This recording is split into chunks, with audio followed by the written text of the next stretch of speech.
언젠가부터 제가 그 하나님의 마음에 어떤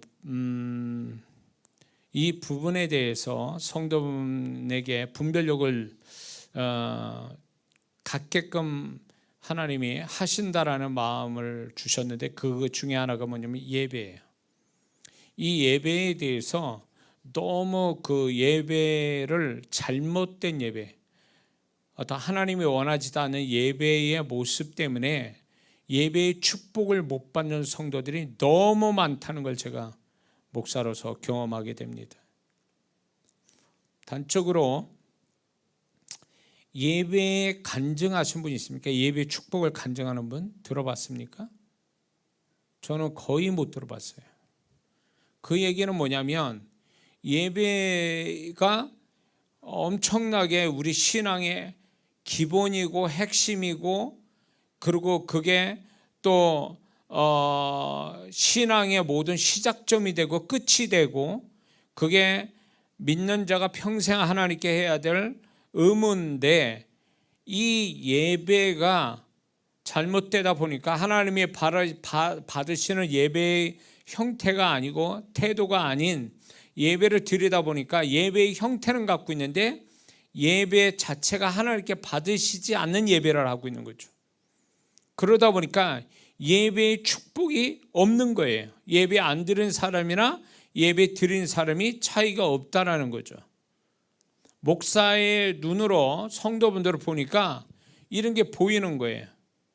그러니까 이 부분에 대해서 여러분들이 성경 공부 예배에 대해서 어떻게 배웠는지 모르겠지만, 저는 예배 드리는 성도분들을 보면 제가 또 이제 주님이 제가 영 안에 열리고 또 영의 세계를 알고 이런 것들을 보면서 또 하나님의 말씀을 비춰볼 때 분명히 이거는 문제가 많다. 성도분들이 예배 드리는 태도가 성경적이지 못하고, 더하나 치고 오늘 이 제목의 큰 제목이 뭐냐면 성공적인 예배만이 축복을 받는다거든요. 성공적인 예배만이. 이 얘기는 다시 말해서 뒤집으면 실패한 예배는 축복을 못 받는다는 얘기가 되는 거거든요. 그런데 성경에는 성공적인 예배가 있고 실패한 예배가 다 나옵니다. 그러니까 우리가 몸만 가지고 와서 예배를 드린다 해서 그게 예배가 아니라는 얘기예요. 근데 우리는 예배가 하나님이 바라시는, 기뻐하시는, 받으시는 성공적인 예배라는 것은 하나님이 받으셔서 받으시는 예배거든요. 하나님이 받으시는 예배가 돼서 축복을 받게 하는 건데, 예배가 하나님이 받으시는 예배가 아니라 하나님이 안 받으시는 예배가 되어버리니까 축복도 없다, 그 얘기예요. 근데 성도분들이 예배의 축복을 못 받는 걸 그거를 이상하게 생각하거나 그것이 문제가 있다는 것조차도 인식을 못한 채 습관적으로 예배드리는 이런 여러 가지 모습들이 있다는 거죠. 그러니까 예배를 드리고도 축복을 못 받으니까 예배를 드리는 것에 대한 손해로 보고 있는 거죠. 이거는 잘못 배운 거예요.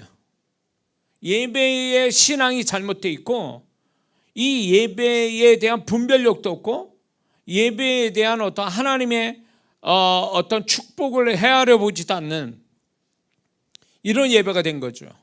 그래서 이 부분이 구약에서부터, 구약을 통해서 우리가 더 예표하고 있는데, 이런 것들을 조목조목 제가 함께 여러분과 함께 나눠서 지금 저와 함께 나눠지는 예배에 관한 이것들이 다 끝날 때는 여러분들이 예배 자세가 달라지고 예배의 축복이 확실하고, 그래서 간증이 풍성하게 나오는 여러분 되시길 주의 이름으로 축원합니다. 꽤 오래됐어요. 저희 아버님이 돌아가실 때 제가 그 돌아가시는 그날에 제가 집회 중이었습니다. 집회를 하고 있었는데 목요일까지 집회를 했거든요. 월요일부터. 그런데 저희 아버님이 목요일 날 아침에 저 스텝을 통해서 우리 아버님이 돌아가셨다는 얘기를 들었어요. 그래가지고 아침 예배까지만 하고 저녁 집회까지 있는데 목요일 날 저녁 집회를 못했습니다.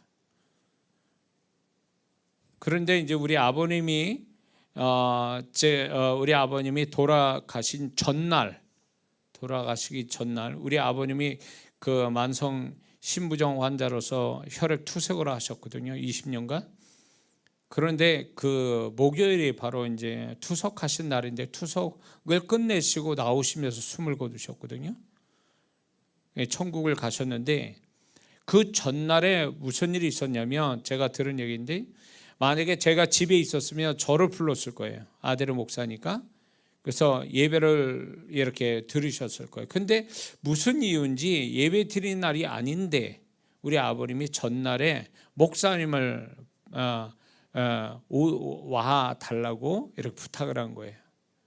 그래서 목사님을 이제 오시라고 그래놓고 집에서 예배를 들으셨어요. 예배를 들으시고 그 다음날 아침에 투석하시고 나오시다가 차 안에서 세상을 떠나셨거든요. 근데 그것이 좀 저한테는 굉장히 의미가 있었습니다. 왜냐하면 거기에서 저는 하나님의 마음, 우리 아버님을 향한 하나님의 마음, 그러면서 동시에 예배가 얼마나 중요한지를 다시 한번 깨닫게 된 거죠. 하나님이 우리 아버님을 데려가시기 전날에 예배를 받으셨다는 거죠. 예배를 들으시고 그 예배를 하나님이 받으셔서 어쩌면 우리 아버님의 모든 걸 종결하시고 깔끔하게 예배로서 우리 아버님의 이 땅에 하나님을 향한 그런 신앙의 마지막 모습을 보이시고 그 다음날 세상을 떠나셨거든요. 이거는 하나님이 우리 아버님에 대해서 배려해 주시는 거다. 예배를 받으셔서 그 예배로 영광을 받으시고 그래서 우리 아버님을 흡족하게 그 예배를 하나님 받으셔서 기뻐하셔서 이제 이 땅의 모든 소임을 다 끝내시고 하나님이 기쁘게 천국으로 부르셨다는 생각이 드는 겁니다. 그래서 이 예배가 우리 아버님의 그 사건을 보면서도 하나님이 얼마나 예배를 중요하게 여기시고 이 예배를 통해서 얼마나 축복하시는가를 알게 된 거죠. 만약에 우리 아버님이 예배를 공예배에 나가서 예배를 드리실 수도 있잖아요. 근데 그날만큼은 목사님을 초청해서 이제 그게 쉽지 않잖아요. 근데 이제 예배를 드리시는 이 모습이 하나님이 그 마음을 주셨다고 보는 거예요. 그렇잖아요. 공예배에 드려도 되는 거를 굳이 가정에 불러서 목사님 모시라고 그래서 예배를 드리는 그것이 내가 볼 때는 하나님이 우리 아버님 마음을 그렇게 예배 드릴 마음을 주셨다. 그걸 보면서 이게 사람의 마음이겠느냐는 거죠. 저는 이 돌아가신 분들을 볼 때에 거기서 많은 하나님의 어떤 마음을 읽게 되거든요. 하나님은 심지어는 예수 안 믿고 죽는 사람도 잠깐 살아나게 하셔서 복음 듣고 예수 믿게끔 살아나게 하시는 경우도 있거든요. 우리 사돈 같은 경우에, 우리 여동생 사돈 같은 경우에 예수님 믿게 하시려고 의식을 잃어버린 상태예요. 담도함으로 돌아가실 직전 이렇게 의식을 잃으셨는데 그 새벽에 하나님이 의식이 돌아오게 하셨다니까, 예수 믿게 하시려고.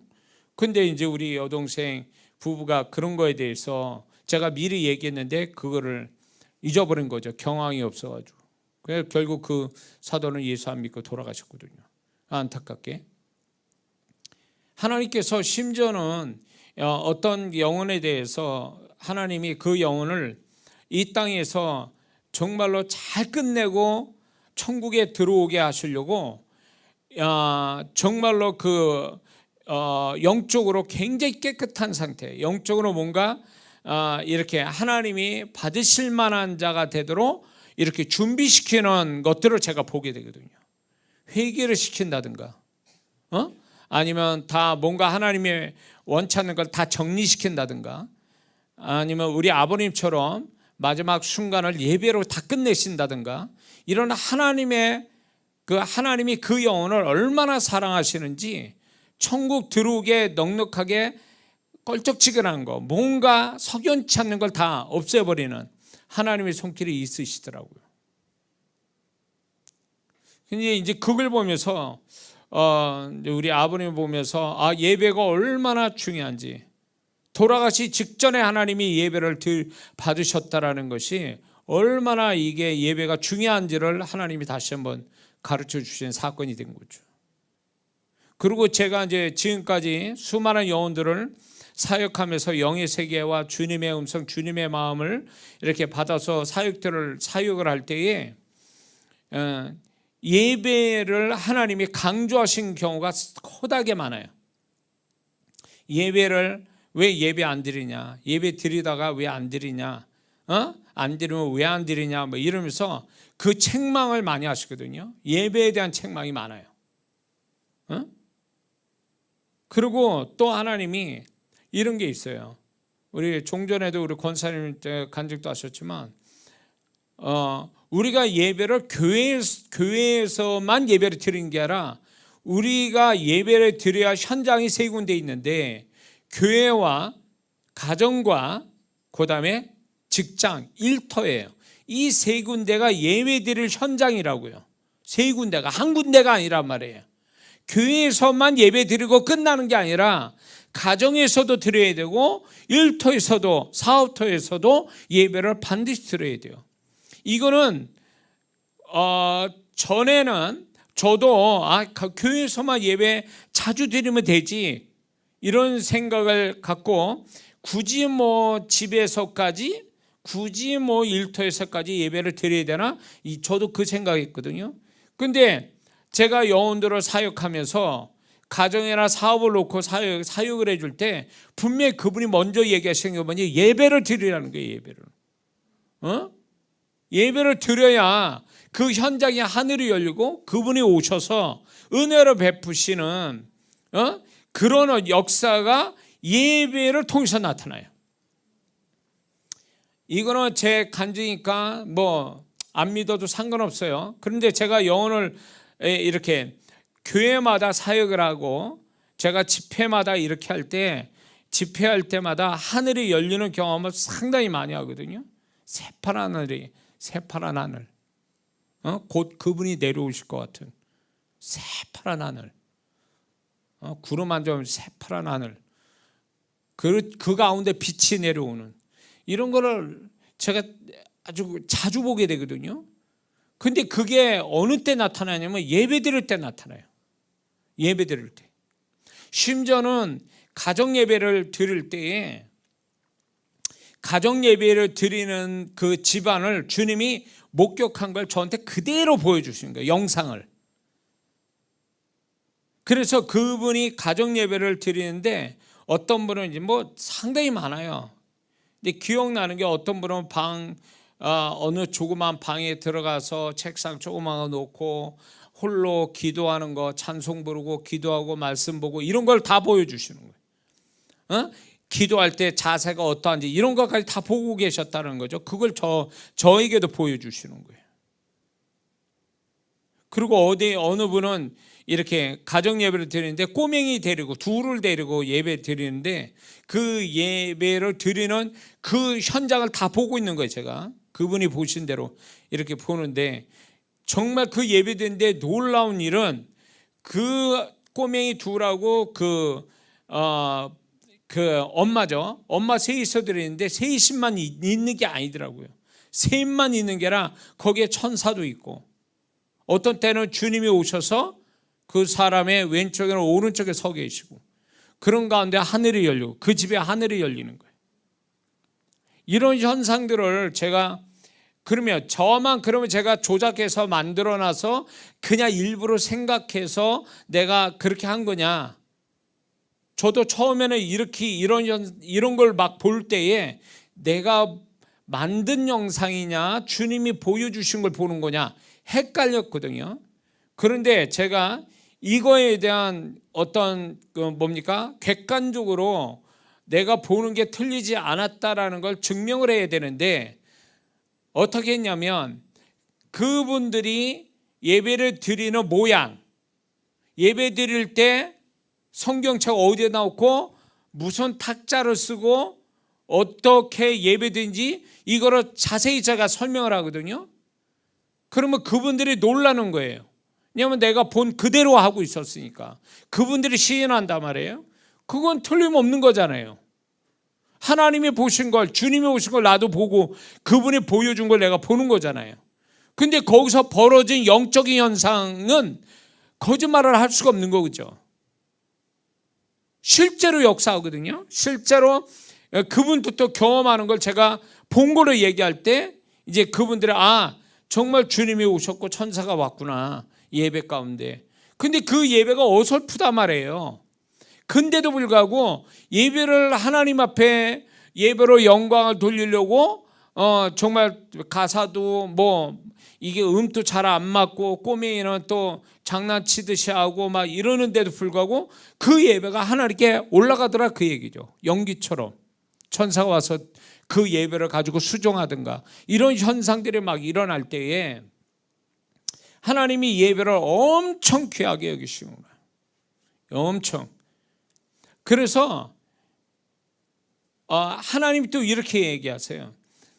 예배를 드리는 사람이 안 드리잖아요. 그러면 계속 예배 드리라고 저를 통해서 얘기해요. 그러면 이제 주님이 예배 드리라는데요, 왜 예배를 안 드립니까? 종전에 어쩌다 예배를 못 드렸습니다, 이렇게 얘기하더라고요. 그러니까 하는 사람을 계속 하라고 그러고 안 하는 사람, 꼭 예배를 드려서 축복을 하시려고 하는데 예배의 중요성을 모르는 그 성도에게는 예배 드리라고 명령을 하세요. 예배 드리라고. 이렇게 주님이 예배에 대한, 저는 이 중요성을 성경에도 구약과 신약에서 다 얘기도 하고 있지만 저는 실제로 그분의 음성, 그분이 보여준 대로 얘기할 때 이게 그분이 얼마나 이 예배를 중요하게 여기는지를 다시 한번 실감나게 경험하거든요. 근데 정작 우리는 예배를 너무 소홀히 하는 거예요. 횟수의 문제도 그렇고 태도의 문제도 그렇고 교회에서 드리는 예배조차도 게을러서 못 드리고, 그러니 가정에서 예배 드리겠어요, 일터에서 예배 드리겠어요, 전혀 안 하죠. 그렇고 이제 가정에 분란이 나고 일터에 문제가 뻥뻥 터지는데도 그 현장에 주님이 오셔서 은혜를 베풀어 주시는 아주 확실하게 그렇게 만들어주는 게 예배인데 예배를 안 드린다, 그 얘기예요. 이 핑계 저 핑계 대고. 응? 대신 예배를 안 드리니까 귀신들이 와서 여기서 가정 예배를 드려야 될 집이 가정 예배 안 되니까 흑암의 세력이 그 집안에 어떻게 돼 있냐면 완전히 위에서 깔려 있던가 구석탱이에 뭉쳐서 시커멓다던가 이런 여러 가지, 아니면 사람 형태로 막 돌아다닌다든가 이런 게 보인단 말이에요. 이런 것들이 결국 예배를 통해서 다 축출이 되고 그 예배를 통해서 성령이 임재하시고 이렇게 주님이 또 말씀도 주시고 가까이다 천사도 오고 이런 현상이 일어나는데, 이래서 뭔가가 되는 건데 이게 무슨 적인지 몰라도 교회에 가서 예배 드리는 것도 겨우 한두 번 가는 거. 그러니 가정에서 예배 드리겠어요? 교회 일터에서 예배 드리겠어요? 그러니까 예배의 축복이 있는데도 불구하고 예배가 얼마나 중요한지를 모르는 거야. 하나님이 얼마나 중요하게 여겼으면 구약에 엄청난 제사들의 그 제사들이 있었잖아요. 그 제사들이 다 예배잖아요. 신약으로 말하면 예배잖아요. 종류별의 제사가 많았다는 것은 그 종류별로 하나님이 받으셔서 축복하려고 하는 거지, 그 사람들을, 이스라엘 백성을 괴롭히려고 제사의 여러 가지 방법들을 얘기하신 게 아니잖아요. 근데 이게 결국 우리가 간단하게 생각하면 하나님이 구약의 엄청난 제사의 절차나 어떤 그 제물이나 이런 것들을 자세히 하나님이 기록하게 하신 것은 결국 무엇을 얘기하냐면 하나님이 얼마나 이 제사, 우리 식으로 말하면 예배를 얼마나 소중히 여기고 이게 얼마나 하나님께 중요한 의미가 있고 이걸 통해서 얼마나 이스라엘 백성을 축복하기 원하신지를 나타내 주시는 거거든요.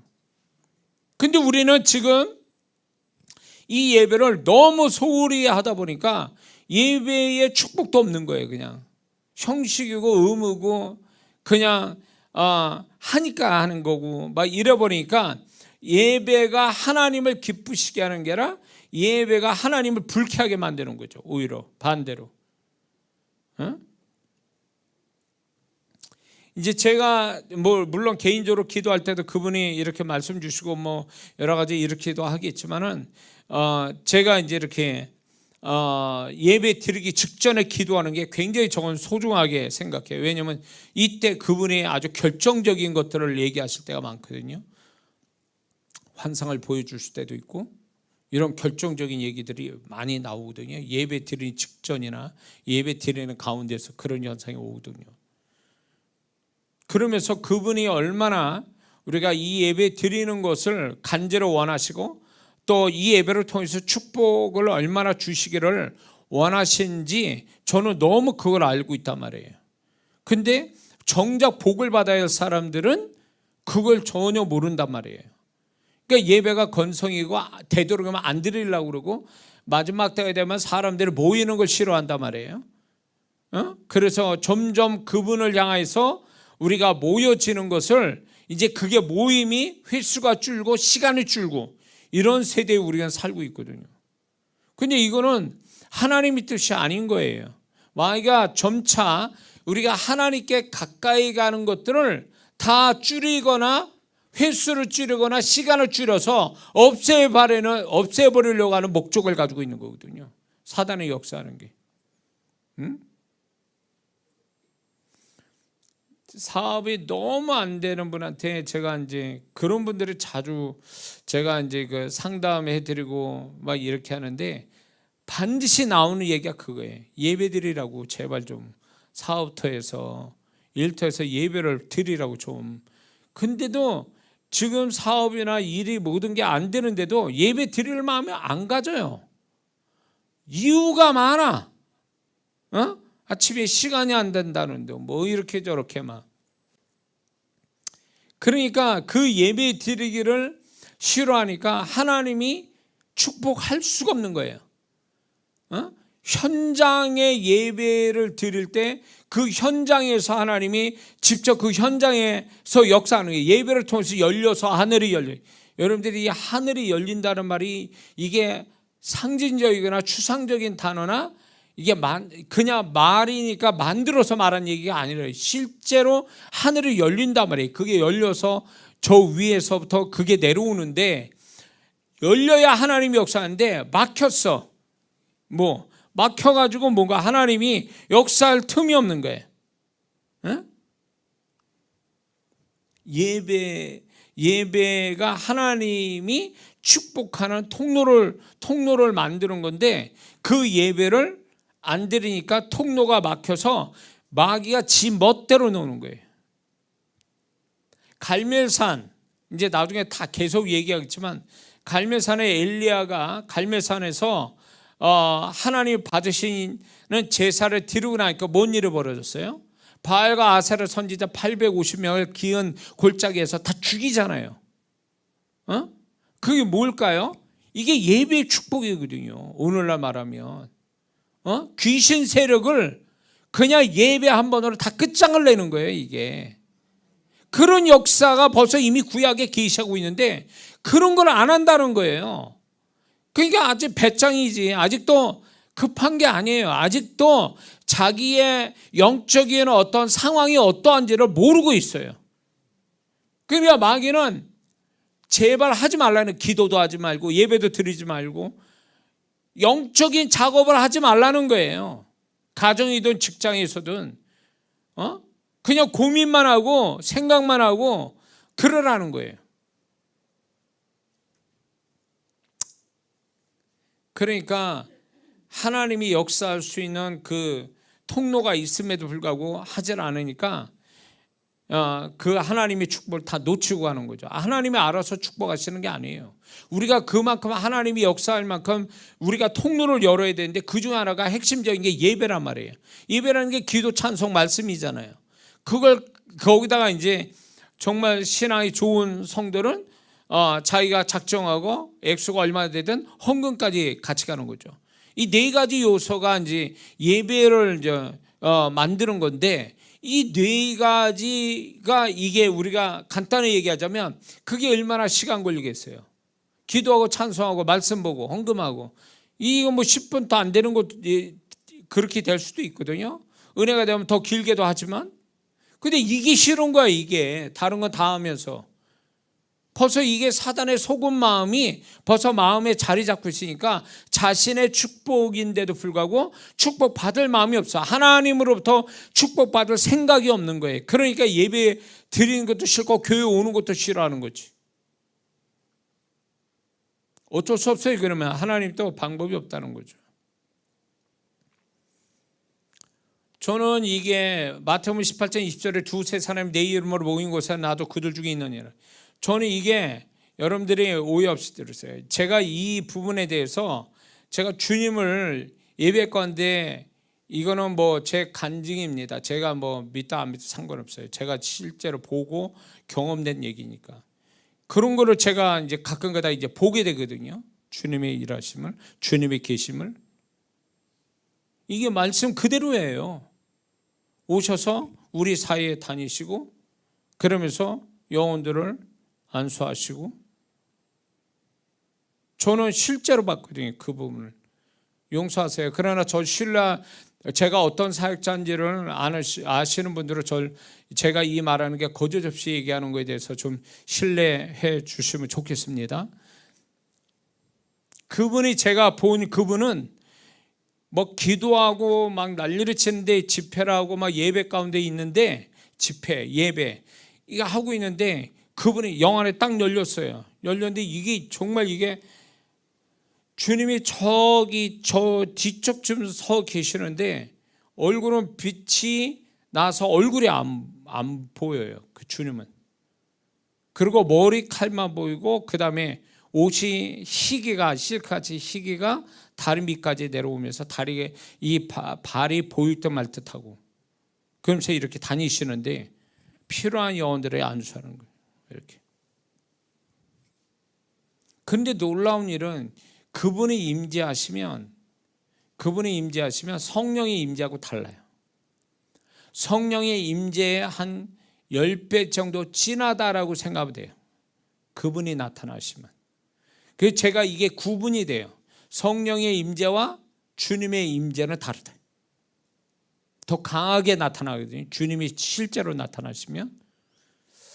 그렇기 때문에 저는 이 말씀이, 저는 이게 경험이 되다 보니까, 아 그렇구나, 그분은 같이 계시는구나. 이렇게 우리 속에 같이 계셔서 말씀도 주시고 축복도 하시고 뭐 이런 게 나타나고 있는 걸 저는 보게 된 거죠. 그리고 지금 우리가 말씀 읽은 이 출애굽기 29장 42절을 보면, 내가 거기서 너희와 만나고 네게 말하리라. 그러니까 우리가 예배드리는 현장에서 그분이 나를 만나 주시고 말씀하신다는 거예요. 그래서 제가 설교할 때도, 물론 설교가 그분의 음성을 들을 수 있는 확실한, 좀 뭔가 많은 분량으로서의 그분의 음성을 들을 수 있는, 그거는 예배 속의 설교죠. 목사의 설교. 그래서 제가 그 얘기 하잖아요. 저 설교할 때 이 속에서 주님의 음성을 듣기를 바란다. 실제로 그렇거든요. 제가 제 입으로 말하지만 제가 말하는 중에 주님이 말씀해 주는 게 있거든요. 영혼들에게 각각에 맞는 말씀을. 그게 이제 거기서 주님이 네가 예배드리는 그곳에서 내가 너를 만나고 말씀한다는 거예요. 찬양 부를 때, 기도할 때 그분이 말씀하신단 말이에요. 근데 소리로 들어오는 것도 있지만, 소리로 들어와서 나한테 말씀하셨어, 이렇게 되기도 하지만, 그 말씀의 형태는 소리로만 들어오는 게 아니라 느낌, 감동, 깨달음, 임재 현상, 이런 게 다 그분의 음성을 대신하는 것들이거든요. 그걸 통해서 예배가 나 혼자 있는 게 아니라 내 예배를 그분이 나와 함께 이 예배를 받으시는, 그분이 받으시면서 그 받으시는 증거를 이렇게 얘기하시는구나. 이런 모습으로 나타나시구나. 이렇게 하시는 거구나. 이해가 되세요? 그러니까 예배는 나 혼자 드리는 게 아니에요. 내 예배가 나만 같이 하는 게 아니라 어떨 땐 천사가 와서 돕고, 그리고 주님이 같이 예배를 함께 하심으로 그분이 예배를 받으시는 거거든요. 그러니까 혼자 하는 게 아니란 말이에요. 그리고 여기서 또 여러분들 분별해야 될 게 뭐냐면, 예배를 단체로 같은 시간에 같은 현장에서 예배 드리잖아요. 근데 그분은요, 예배를 같은 현장에 다 같이 100명이면 100명이 같이 예배 드린다서 단체로 받는 게 아니에요. 그분이 예배를 단체로 받으시질 않는다니까. 구원을 단체로 받았습니까? 아니잖아요. 1대1로 받았잖아요. 그것처럼 예배도 1대1로 받으시는 거예요. 그러니까 우리는 어떤 성도는 예배를 대충 드려요. 다른 사람이 열심히 예배 드리고 있는데 자기는 대충 드려요. 딴 생각하고 졸고 있고 막 이러고. 이게 무슨 예배야 이게. 그렇게 하고 있거든요. 그렇게 할 때 남들 예배 잘 드리니까 자기도 그 속에 끼어 있어서 자기는 예배 잘 드린 걸로 이제 같이, 나는 그냥 이렇게 어부지리로 막 같이 자기도 예배를 잘 드린 걸로 하나님 받으신다고 생각하지만 그건 착각이에요. 예배는 각각 받으시는, 각각 한 사람씩.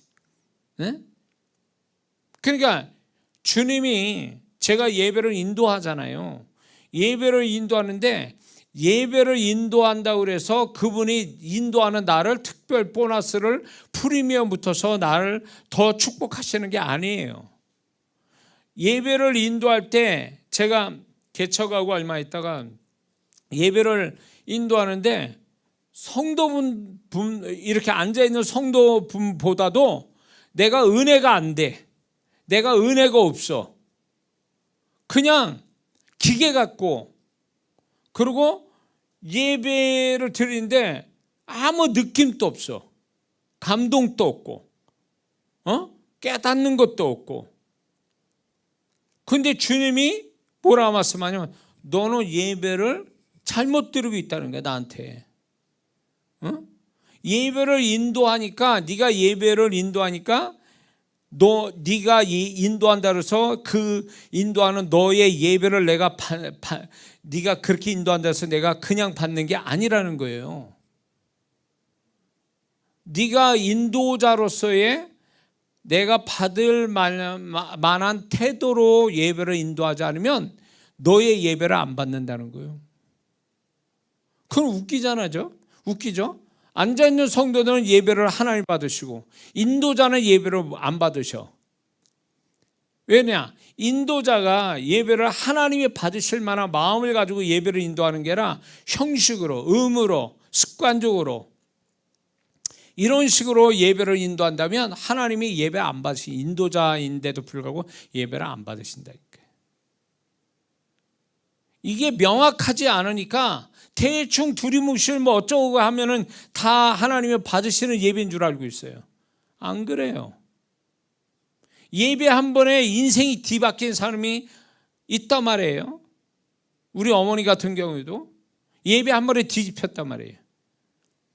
그래서 하나님은 예배 한 번에 사람이 막 뒤집어지고 존재가 달라지고 삶이 얼마든지 달라질 수 있는 그 가능성이 예배 속에 있거든요.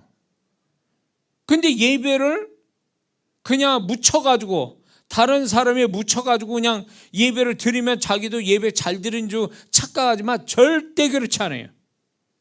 그 사람은 예배를 안 드린 취급한단 말이에요. 냉정하게 생각할 때. 응? 그래서 제가 이제 이거를 이제 준비하고 여러분과 나눌 때 제가 주님께 더 많은 계시를 받을 거예요. 이 부분에 대해서. 왜냐하면 이게 너무 중요한 부분이거든요. 우리는 죽을 때까지 예배, 우리 아버님처럼 돌아가시 전날까지도 예배를 하나님 드리게 하시고 그 예배를 받으시고, 그리고 하나님이 우리 아버님의 영혼을 받으셨는데 그 정도로 예배가 얼마나 그분 앞에 중요하고 이게 얼마나 그분이 원하셨던 일인가를 계시하고 있는데, 우리가 너무 예배를 소홀히 하는 그것 때문에 예배 축복을 다 놓쳐간다는 거예요. 그래서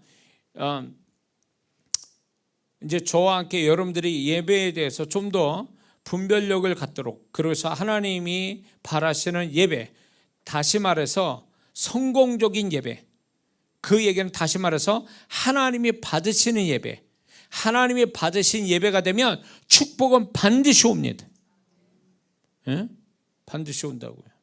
그래서 이런 예배를 우리가 드리자고 제가 이제 여러분과 함께 이것을 같이 나누게 되는 것입니다. 그래서 저는 이렇게 단정적으로 말하고 싶은 게 뭐냐면, 예배의 성공은 신앙의 성공이고, 신앙의 성공은 인생의 성공이고, 그 영혼의 성공이다. 전 그렇게 말하고 싶어요. 그러니까 이걸 뒤집으면 예배에 실패하면 다 실패하는 거예요. 어? 자, 신앙이 좋고 이런 사람이 예배가 건성으로 드리는 거 맞습니까? 신앙 좋으면 예배도 잘 드려요. 그리고 그 삶이 축복된 사람들 보면 하나님께 예배드리는 자세가 다르다고. 그래서 우리가 예배가 긴 시간이 중요한 게 아니에요. 길게 예배드리는 것보다도 하나님 앞에 예배드리는 어떤 하나님 바라시는 어떤 태도를 우리가 분명히 갖고 하나님 앞에 예배로 나아가는 거 굉장히 중요한 줄 믿습니다.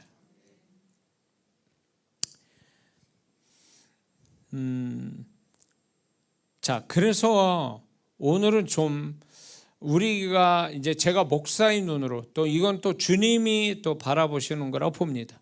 뭐냐면 우리가 예배 드릴 때 드리는데 잘못된 예배의 태도, 이거에 대한 문제점을 좀 얘기하고 싶고, 이거를 얘기하고 왜 이 얘기를 하냐면, 제가 이 예배에 대해서 얘기하게 된 동기나 목적이 여기 있기 때문에 그래요.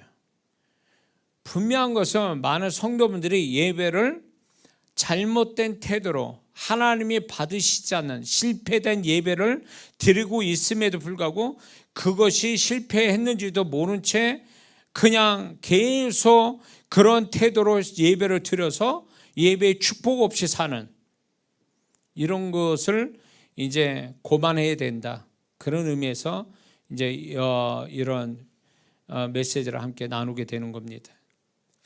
한 가지 이제 그 관계된 말씀을 좀 보자면, 말라기 1장 8절에서 10절, 13절까지 이 말씀이 있습니다.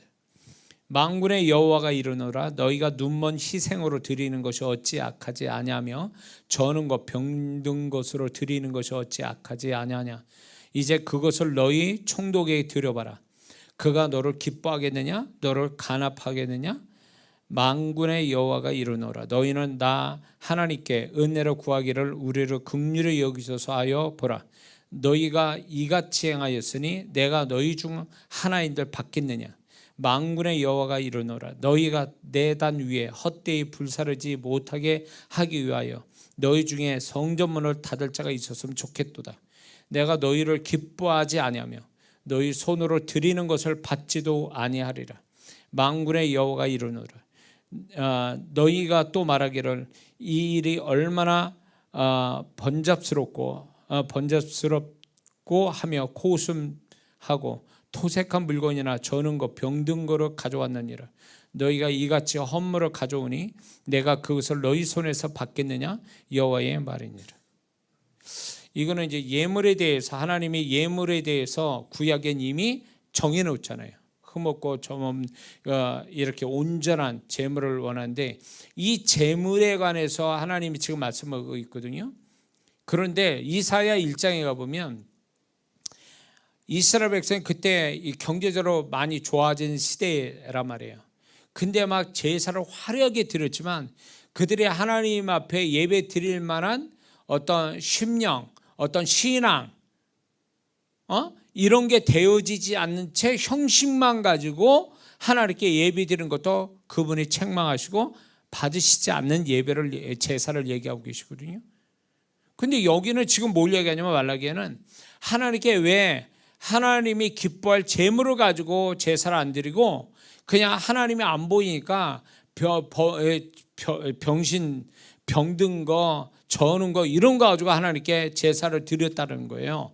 그거에 대해서 하나님을 무시한, 그리고 이게 올바른 제사가 아닌 거에 대해서 하나님이 책망하시고 이거에 대한 축복이 없음을 얘기해 주고 있는 거거든요. 구약에 이미요 제사를 통해서 이 하나님이 선지자를 통해서 제대로 제사를 하나님께 드리지 않는 것에 대한, 이거는 안 받으시는 게 아니라 더 나아가서 책망받고 징계까지 간다는 거예요. 근데 우리는 이런 부분에 대해서 너무 우리가 가볍게 생각하거든요. 가볍게 생각한다고요. 그렇기 때문에 우리가 하나님 앞에 우리가 하나님을 존중하고 정말 하나님의 은혜나 축복이 우리에게 오게 만들려면 예배가 확실하게 하나님이 받으신 예배, 다시 말해서 성공적인 예배를 드려야 되는 거예요. 그래야 예배에 대한 축복이 오고 그 예배를 통해서 하나님이 우리의 모든 걸 해결하시는 거거든요. 자, 그래서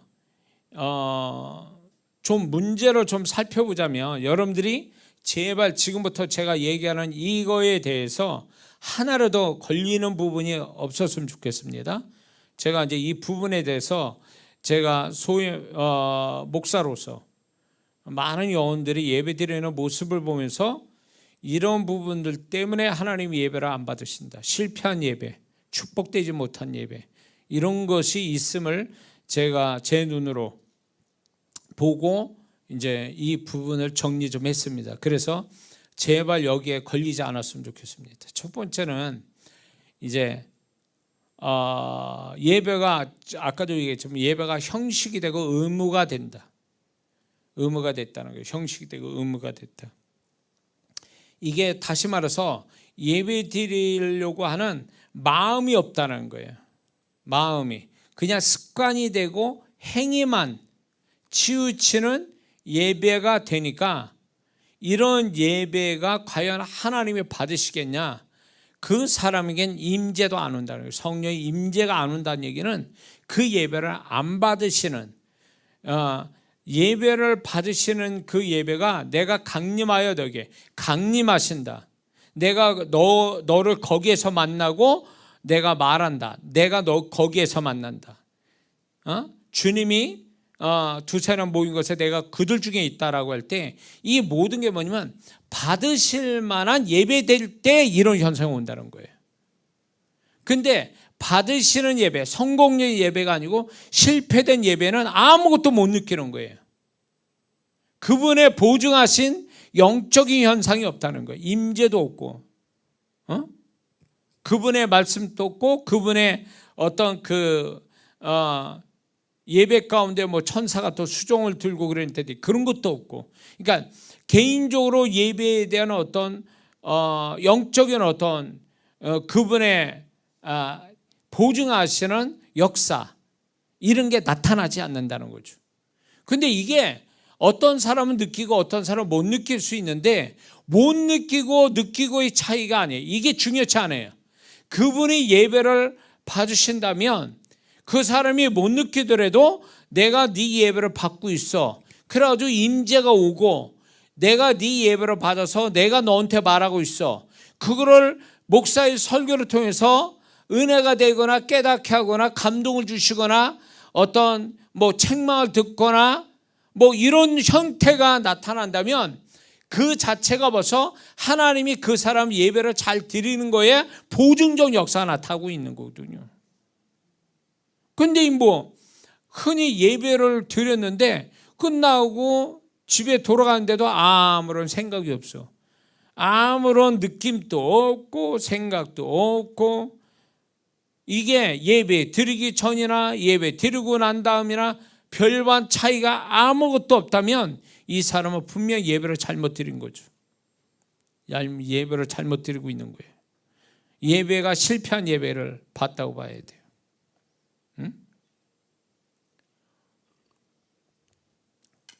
그리고 이제 또 이런 게 있어요. 사람들이 예배를 점점 갈수록 예배의 사모함이 적어진다는 거예요.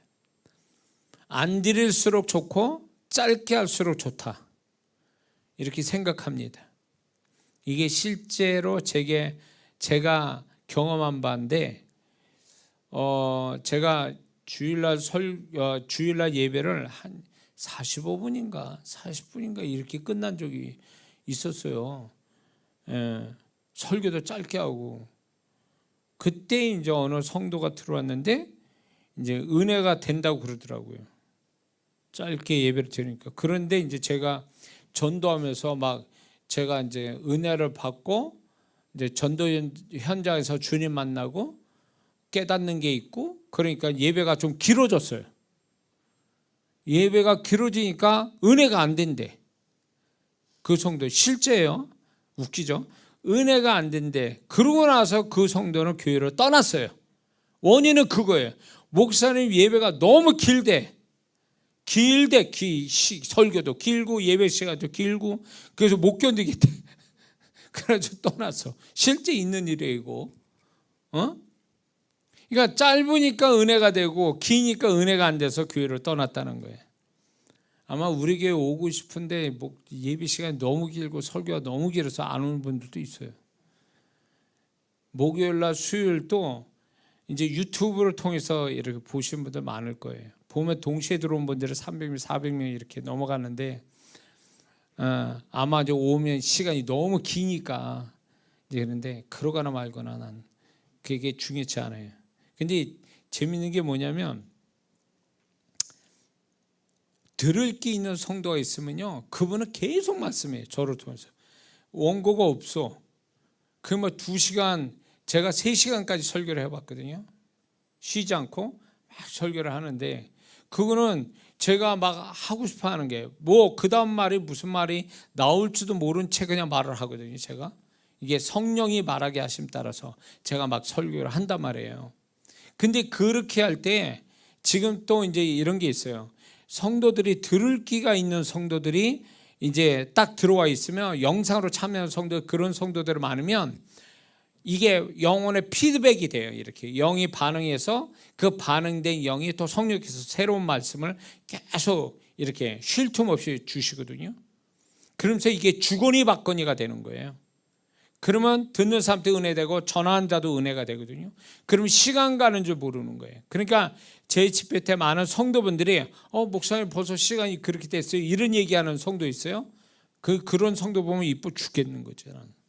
왜냐하면 이게 시간을 못 느낄 정도의 말씀에 이렇게 잡혀서 듣는데 은혜가 됐다는 얘기는 이 성도가 들을 기가 있는 거예요. 영혼이 말씀에 반응을 잘하고 있다는 거죠. 그러니까 그 영혼을 위해서 성령께서 말씀을 계속 주시는 거예요. 내 원함과 상관없이. 그래서 이게 나도 은혜되고 받는 사람도 은혜가 돼서 시간 가는 줄 모르고 설교를 하는데, 제가 이제 해외 집회를 이렇게 하다 보면 그분들은 짧게 예배 드리는 거, 짧게 설교하는데 익숙해지다 보니까 저같이 사역을 할 때에 이렇게 길게 설교하는 걸 못 견뎌해요. 못 견뎌 하다 보니까 무슨 현상이 뭐냐면, 분명 주님의 말씀 주신 걸 자꾸 얘기를 하고 있는데 못 받아들이는 거예요. 이분들은 설교를 30분 이상 못 견뎌. 40분 길어봐야 그 이상을 못 견뎌요. 근데 저는 그분이 하실 말씀이 있어서 비행기 타고 역까지 왔는데 시차도 적응이 안 된 상태에서 메시지를 몇 시간이 전하려고 주님 그랬는데 이분들을 못 받아들이는 거예요. 딱 마음을 닫아놨어. 그래가지고 더 이상 진행이 안 돼, 말씀이. 그래가지고 한국에서 하는 거에 반도 안 되게 끝나는 경우가 허다하게 많아요. 몸은 편해. 저는 몸이 편한데 이분들이 들을 마음이 없다 보니까 더 이상 내일 직장 가야 되고 막 딱 설교를 하면 그 생각이 막 들어와. 그분들의 생각이 막 나를 짓누르려고 그래요. 말씀 못하게 그만하라고. 그러니까 말씀이 이렇게 주님은 그 영혼들을 생각해서 말씀을 주시려고 그러는데 이 못 받아들이는 거야. 딴 생각하고 있고 내일 직장 가야 되고 뭐 이러다 보니까 설교가 안 되는 거예요. 그러니까 짧은 설교가 좋은 게 아니에요. 그러니까 저를 초청하는 분들은 제 영상을 보시고 이래요. 아, 목사님은 설교를 길게 하는 것으로 유명한데 저한테 그래요. 대놓고. 어떻게 하라는 거예요? 짧게 하라는 얘기요. 어떻게 하라는 거예요 도대체. 근데 원래 제가 말을 많이 하는 사람이 아닌데 영혼을 향해서 하시고자 하는 주님의 음성이 자꾸 들리니까 제가 말할 수밖에 없는 거죠. 예. 그래서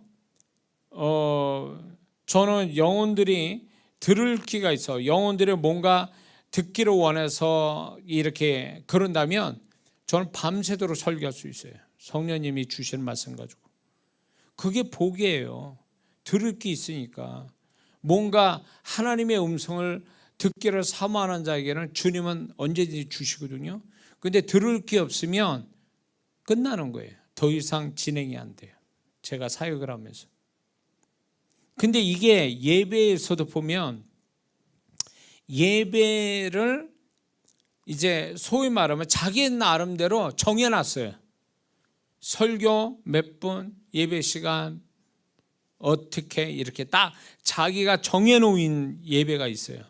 그러니까 이거를 계속 자기 나름대로 고정관념화 되니까 이 사람은 그걸 넘어가기 시작하면 못 견뎌야 하는 거예요. 이게 벌써 예배를 그분이 이끄시는 대로 예배를 드리려는 게 아니라 자기가 짜놓은 대로 하나님이 하시기를 원하시는 거예요. 예배의 자세가 이미 잘못되어 있는 거예요. 이런 태도가. 그래서 많은 성도분들이 이제 마지막 때가 되면 어떻게 되냐면 예배를 실패하게 만들고 예배 드리기를 싫어하게 하고 예배 자리로 오지 않게 한다는 거죠. 그래서 예배를 안 드리려고 핑계와 변명과 이유를 자꾸 대게 만들죠.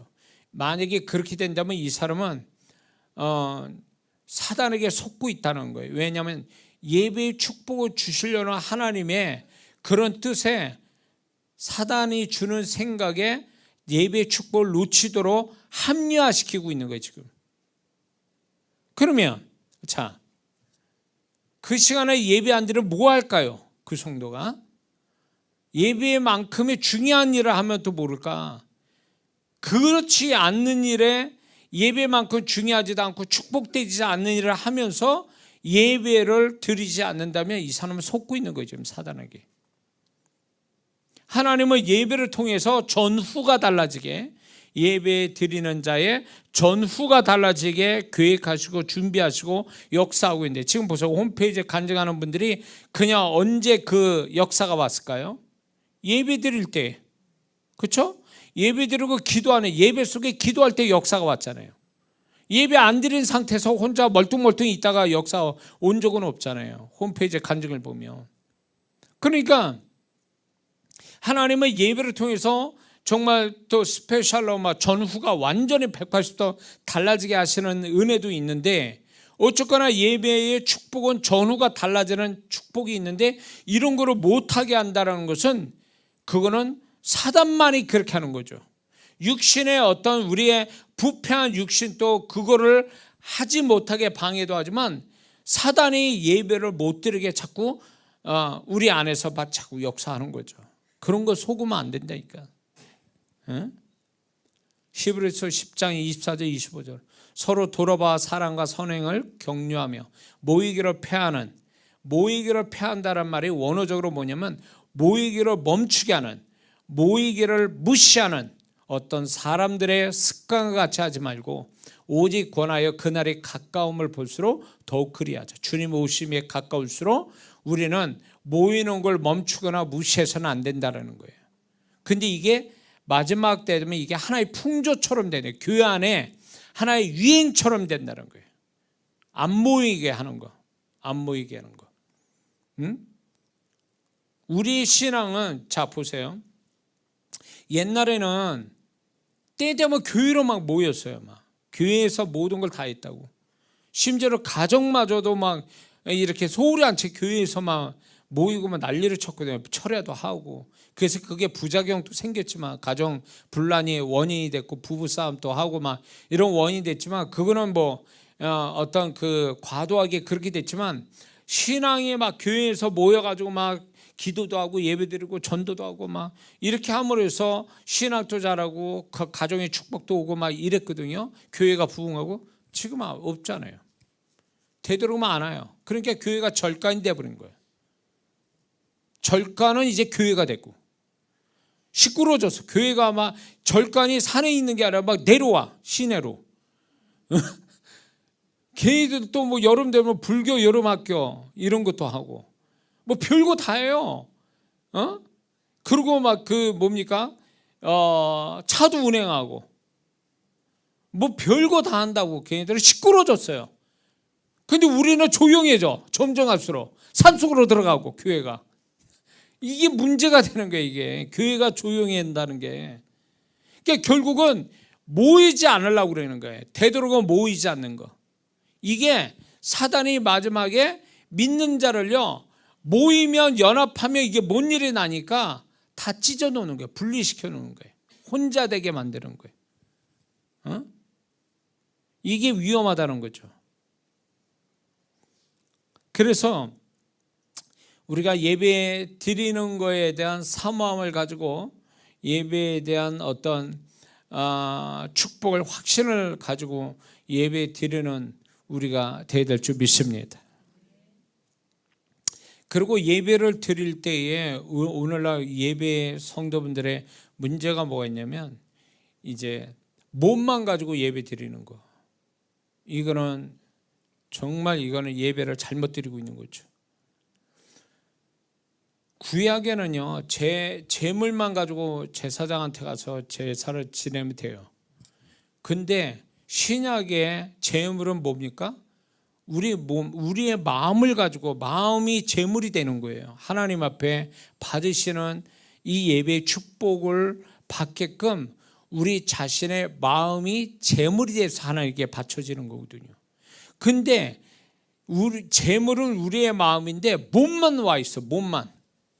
그러다 보니까 마음은 하나도 열리지 않는 상태에서 예배를 드리니까 마음 닫아놓고 몸만 예배를 드리니까 그 예배는 진정 하나님의 받으신 예배도 아니요 몸뚱이만 가지고 하는 육적인 예배가 되어버리니까 예배의 축복이 따르지 않는다는 거죠. 자, 예배 드리기 전까지 막 부부싸움하고 막 심란하고 안 좋은 일이 있고 막 이런 일이 있어요. 그러나 예배를 드리는 그 순간에 그 마음을 주님께 그분이 받으실 만한 마음이 되도록 그분 앞에 내 마음이 구약으로 말하면 흠없는 제물처럼 제물을 불태우는 제물처럼 오늘날 우리의 마음이 하나님의 예배를 통해서 우리의 마음을 받으시도록 깨끗한 마음, 흠이 없는 마음을 그분 앞에 드려야 되는데 뿔따구난 마음, 죄된 마음, 세속적인 마음, 악한 마음 이런 마음을 가지고 교회에 온단 말이에요. 예배를 드리려고. 그러면 하나님은 마음을 받는 거지 몸뚱이 받는 게 아니잖아요. 우리가 구약처럼 짐승의 제물을 받는 게 아니잖아요. 오늘날 우리의 예배에는 우리 신약적 예배는 마음이 제물이 되는 건데 마음이 하나님이 받으시는 마음이 아닌 상태에서 예배를 드리니까 그 예배가 축복이 되겠냐고. 오늘날 성도들이 이렇게 해요. 오늘날 성도분들이 예배를 다 그렇다는 게 아니에요. 대부분이 이런 부분들이 많아서 지금 이 말씀을 드리는 거예요. 그래서 우리가 예배를 드릴 때 어느 교회 가니까 앞에 막 큰 거울이 있더라고요. 전신 거울이. 잘 단쟁이하고 예배를 드리라고 거울을 놨대요. 그건 좋아. 근데 온 매무새만 남들 보기에 흉하거나 잘못되지 않을까 봐 온 매무새만 딱 단정히하고 예배 드리면 뭐 하냐고. 마음이 딴 데가 있고 마음이 잘못되어 있는데, 그러니까 이게 예배를 드리는 자세가, 이게 예배 드리는 게 뭔지를 모르고 지금 그냥 와서 옷만 잘 입고 단정하게 하고 앉아서 예배 드리면 다 되는 줄 알아요. 마음은 어떠냐는 거, 마음이. 그러니까 제가 그 영적인 경험, 이걸 얘기해야 좀 실감 날 거예요. 예배를 딱 드리는데 심령들이 뭐가 있냐면 정화되지 않는 마음을 가지고 예배를 드려요. 소위 말해서 뭐 게임을 잔뜩 보고 왔는지, TV를 잔뜩 보고 왔는지, 영화를 잔뜩 보고 왔는지, 뭘 가지고 와가지고 마음이 산란스러워, 막 그냥 막 진짜 잡다한 생각들이 막 있어가지고 이게 소통이 안 돼요. 이게 난 죽으라고 이 예배에 같이 영적으로 소통이 돼야 이게 그 가운데 성령의 역사도 하고 그럴 텐데 소통이 안 돼요. 단절이 돼 있는 상태예요. 영혼이 막 지저분해. 그 마음 자체가, 그 마음이 지저분한 상태니까 이게 소통이 안 된다고, 감동도 안 오고. 그러니까 그 영혼은 예배를 드릴 때 본인이 알아요. 예배 드릴 때 내가 지금 잘못된 마음 가지고 예배 드리는 거에 대한, 이거에 대해서 하나님이 반응을 안 하신다는 걸 본인이 안단 말이에요. 근데도 예배를 끝까지 하나님이 받으실 만한 이 마음 없이 그 잘못된 마음 가지고 예배를 끝까지 간다는 거죠. 이게 무슨 예배냐고, 이게 무슨 축복이에요.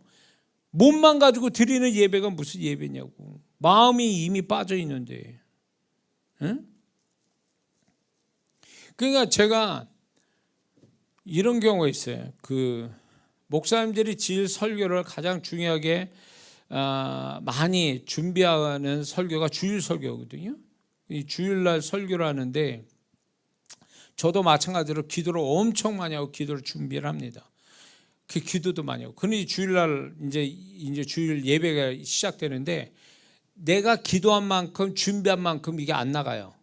이게 임재도 안 오고 감동도 없어. 이게 뭘까? 내가 그 전에는 영적으로 눈이 안 떴으니까 내가 왜 이럴까? 그래서 자세히 뭐 준비하고 기도도 하는데 도대체 이게 내가 한 것만큼 안 나타나는 거예요. 그러다가 주님이 이제 영혼에 대한 상태를 알게 하시는 거예요. 잠자는 영혼들, 기도 안 하고 잠자는 영혼들, 전날 밤에 뭘 했는지 잔뜩 잡스러운 생각, 그런 마음 가지고 드려지는 마음, 거기에다가 뭘 싸웠는지 마음이, 이게 뭔가 안 좋은 어두운 마음, 안 좋은 부정적인 마음, 이런 걸 숨기고 와서 예배를 드리는데, 그러니까 예배를 제가 인도하면 이게 피드백이 돼요. 영적 피드백이 돼야 되는데 그 피드백이 되게 만드신 분은 성령님이시거든요. 근데 성령님이 피드백이 되게 만들어 주려고 하는데 나는 충분히 준비됐단 말이에요. 기도를 엄청 하고 설교도 일주일 내내 준비하고 이러는데 피드백이 안 되는 거예요. 성령께서 그 영혼에 대해서 이게 뭔가 좀 준비된 영혼이 돼야 나와 같이 말씀을 통해서 이렇게 소통이 될 텐데 이게 안 된다는 얘기예요. 그러니까 예배의 은혜는 둘째치고 축복도 없는 거예요. 그러니까 나는 나대로 막 너무 힘든 거예요. 예배 인도하는 게. 앉아있는 사람도 은혜가 안 되기는 마찬가지예요. 근데 이게 은혜가 안 되는 게 본인의 어떤 심령이 잘못되어 있는 것에 자기 잘못이라고 생각 안 하고, 목사님 설교 못 하시네, 오늘 예배가 좀 걸쩍지근하고 찬양들도 뭐 그러네, 뭐 이런 식으로 생각을 한다는 거죠. 자기 마음이 이미 잘못되어 있는 줄을 모르고, 정결한 마음 가지고 하나님께 그 마음을 각을 떠서 하나님께 드려져야 될 예배가 마음에 각을 뜨지 않는 거예요. 하나님이 받으실 만한 온전한 제물이 마음이 안 돼 있다는 거죠. 그러니까 본인이 그런 예배의 축복을 충분히 못 받는 거예요. 근데 우리는 대충 와서 그냥 소란스러운 마음, 죄된 마음, 뭐 부정적인 마음, 이런 뭐 악한 마음, 이런 마음들이 다 정리되지 않는 상태에서 예배가 진행이 되니까 이게 또 희한한 게 뭐냐면, 이게 나중에 다 얘기해야 될 부분인데, 이런 게 있어요. 은혜스러운 마음을 가지고 예배 드리는, 정말 그 심령이 잘 하나님 받으실 만한 심령 가지고 예배 드리는 사람 한 사람이 있어요. 근데 별로 안 좋은 심령을 가진 사람이 주변에 한 5명이 있어. 그러면 어떻게 되는 줄 아세요? 한 명 준비된 그 심령을 가진 사람이 이 5명 사람 때문에 그 사람들 때문에 그 심령조차도 하나님 앞에 온전히 드리는 예배를 못 드려요. 그 사람이 주변에 5명의 이 부정적 심령 때문에 예배가 이 사람에게 온전한 예배가 못 되는 거예요. 이게 흘러가더라는 거예요. 이게 주변에 안 좋은 심령을 가진 사람의 기운들이 정말 예배를 제대로 드리려고 하는 사람들을 방해를 놔요. 방해를 놓는다고. 그러니까 예배가 이제 혼자서만 드린다면 문제가 아닌데, 이게 예배를 정말 잘 드릴 마음을 가진 사람이 소수고 엉망진창의 마음을 가지고 있는 사람이 다수가 되면 예배 자체가 안 된다니까. 이게 정말 마음을 가지고 예배 드리는 사람들이 손해를 엄청 봐요. 손해를 엄청 본다고. 이게 흘러가기 때문에 전체로 흘러가요. 전체로. 그래서 이게 다수가 뭐냐에 따라서, 이 다수에 따라서 사실 이런 것도 있어요. 이제 소수의 좀 안 좋은 심령을 가진 사람이라도 다수가 심령이 좋은 사람이면 여기에 영향받아서 심령이 더 변화돼서 하나님께 예배를 잘 드릴 수 있는 마음을 이제 이렇게 어부지리로 그냥 이렇게 좋은 심령 가지고 예배를 드리는 사람들이 있거든요. 근데 이게 다수가 안 좋은 심령이잖아요. 그러면 인도자도 힘들고, 그 다음에 정말 마음을 가지고 예배 드리는 사람도 손해보고 있어요. 그래서 다수가 모이는 예배가 이렇게 제대로 되려면 여기에 참여한 성도분들이 정말 똑같은 마음의 형태를 가지고 하나님께 예배 드리려고 애써야 돼요. 그게 나를 위한 게, 나만 위한 게 아니라 내 주변에 있는 영혼, 같이 예배를 드리는 그 영혼을 또 축복하는 게 되는 거거든요. 믿습니까? 그래서 여러분들이 무슨 생각을 해야 되냐면, 내가 안 좋은 마음 가지고 예배 드리면 내 옆에 있는 사람이, 내 앞뒤에 있는 사람들이 나 때문에 예배를 제대로 못 드릴 수도 있겠다. 이런 생각을 가지고 예배를 잘 하나님 받으실 만한 마음이 되도록 그거를 마음을 충분히 예배 드리기 전에 준비하는 거 굉장히 중요합니다. 그래서 제가 예배 직전에 기도를 많이 시키는 이유도 바로 이렇게 하나님 받으시는 그 마음을 만들기 위해서 준비하는, 기도로 준비시켜 주는 거거든요. 근데 그거마저도 기도를 안 하고 늦게 오고 막 이래버리면 예배의 축복을 놓쳐가는 거거든요. 자, 무슨 얘기인지 이해가 되시죠? 그래서 여러분들이 제발 잘못된 예배의 모습이 없어야 된다는 거죠. 없어야 된다. 그리고 또 뭐가 문제냐면, 이런 분들 많아요. 예배의 축복이 뭔지를 모르겠다. 예배의 축복을 말하라고 그러면 정확하게 말하는 사람이 드물어요. 이 얘기는 뭐냐면, 예배의 축복을 헤아려 보지 않아서 그래요. 내가 예배를 드리기 전과 예배 후에서 오는 예배의 축복을 좀 그걸 발견해서 간증도 할 수 있는 사람이 되는데, 보통 예배의 축복을 생각은 안 해요. 다른 거 뭐 살다가 뭐 하나님 역사한 거 가지고 막 이렇게 간증은 되는데, 예배를 잘 드려서 온 그 뒤에 오는 축복, 이런 것들이 간증이 많아야 되거든요. 근데 예배의 축복을 사모하지도 않고 예배의 축복이 뭔지도 모르고 있기 때문에 예배를 소홀히 하는 거거든요. 그래서 예배가 정말로 나 자신한테 축복이 되려면 내가 예배를 드린 거에 대한 축복을 헤아려 봐야 돼요. 찾아봐야 돼요. 예배를 드렸더니 이런 현상이에요. 그래서 여러분들이 예배 속에 제가 이제 기도를 같이 하지 않습니까? 그게 이제 일종의 한 예배의 축복의 한 파트가 되거든요. 기도를 통해서 축복해 주시는 거. 그런 게 있어야 예배를 사모하게 되고 예배에 더 열심히 하나님 기뻐하는 예배, 받으시는 예배 드리려고 애쓰는 거거든요.